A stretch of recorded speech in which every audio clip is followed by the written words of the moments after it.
Well, good morning, YouTube. Welcome to Red Tool House. On today's video, we're going to be milling some cottonwood, and we're going to be dealing with wet pants because I sat on my wet tractor seat. All right, let's get into it. Okay, you'll forgive me as I keep my back to the camera, but I'm going to try to talk and work at the same time, which usually doesn't have very good results. Anyway, I've got a good friend of mine, known him for 13, 14 years now. His name's Mark, and Mark's going to bring out a couple cottonwood logs, and I think an oak log from his farm where they had some storm damage. These logs just got blown over, and he wanted to see about milling them up. He wants to repurpose them for some stuff on the farm. So he's going to trailer them out here, and we're going to put them on the mill and turn them into planks and whatever he needs out of it. Now, I'm not a big fan of cottonwood.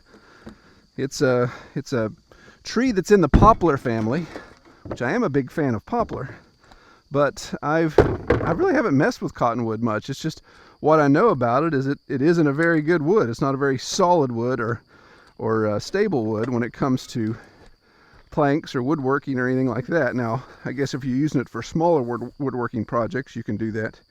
But wood's wood to some degree. So I think Mark is just using it to be able to build some rough planks, maybe do some stuff in his workshop. But I think he also has an oak, he said. I'm not sure what species of oak. But the third log he's bringing is an oak that's been down for a bit. So it may be interesting. If it's got a little bit of rot in it, it'll be interesting to cut into and see what we can see there. See if we can find any spalted elements or find anything like that. So I got to change my blade out here. Put a fresh blade on for my friend. It's nothing like somebody coming over and you got an old blade. That's like putting out yesterday's cheese and wine, you know what I'm saying? So, I don't do cheese and wine, so that may not even be accurate. Now, does everyone remember how to fold up a saw blade properly? Stand on it with your foot, palms up, extend it as much as possible, give it a twist. Try that again, give it a twist. Obviously, I don't remember how to do it. There it is. Twist a little harder.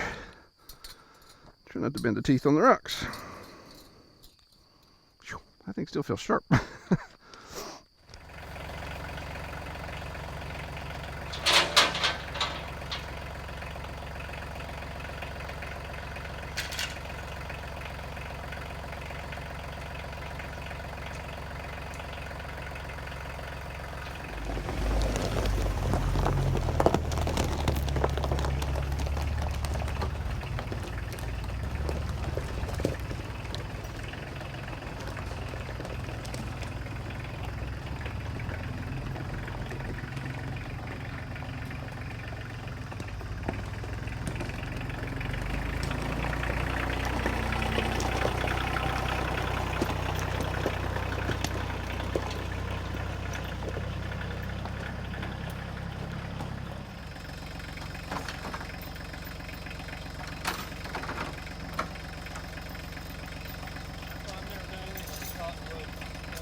Oh, we need to put those dogs up.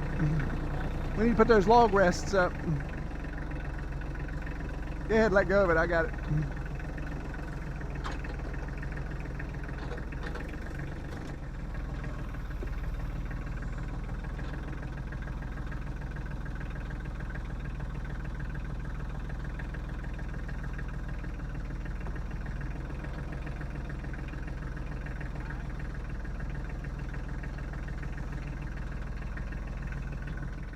It's got a little bit of a dog leg in it.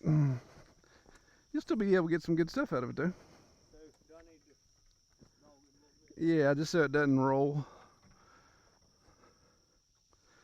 That's one of those, Mark, where you look at it and say, do you try to cut out your curve or do you cut your length shorter? Right. I get the chainsaw, we could cut. Yeah, it's whatever. It's whatever you think. Well, Means longer wood and less boards, or more boards and less length. I think I'll keep the length. Yeah. I'll take less boards. Yeah. Yeah, that'll work. She looks pretty clean. I don't think I'm gonna mess with spraying it. Yeah, you got a little bit of crown at the top, so you'll take a little bit more off in the middle, but that's gonna be what you need at the end.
It's already starting to dry out. That's the straws.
Funny how the truck doesn't squat as much when you turn the logs into boards.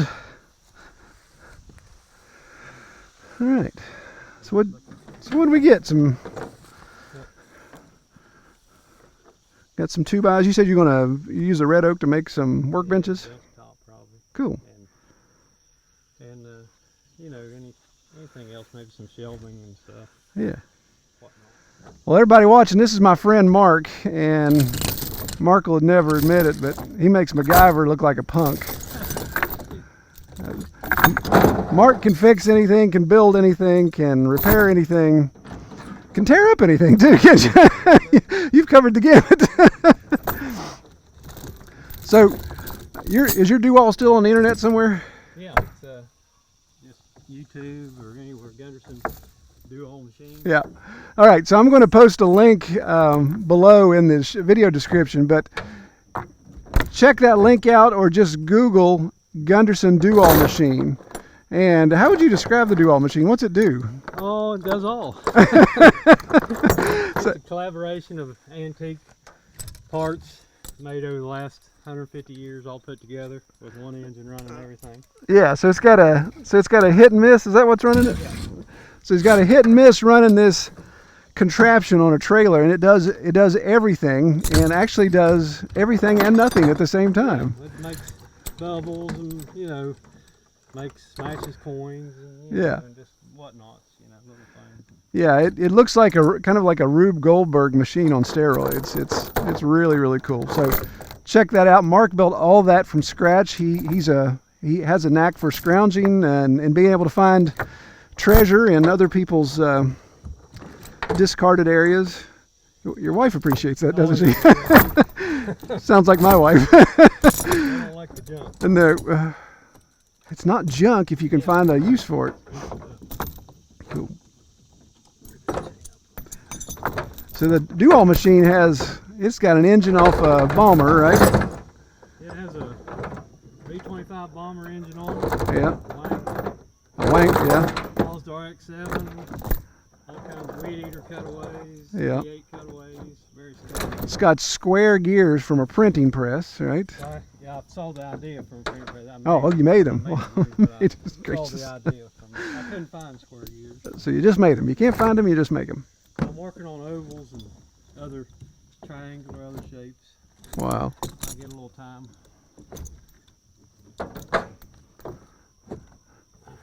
Yeah, I'm impressed you're going through as much effort to bind this down. In Lincoln County, we just throw it in the back and see if it falls out. That's what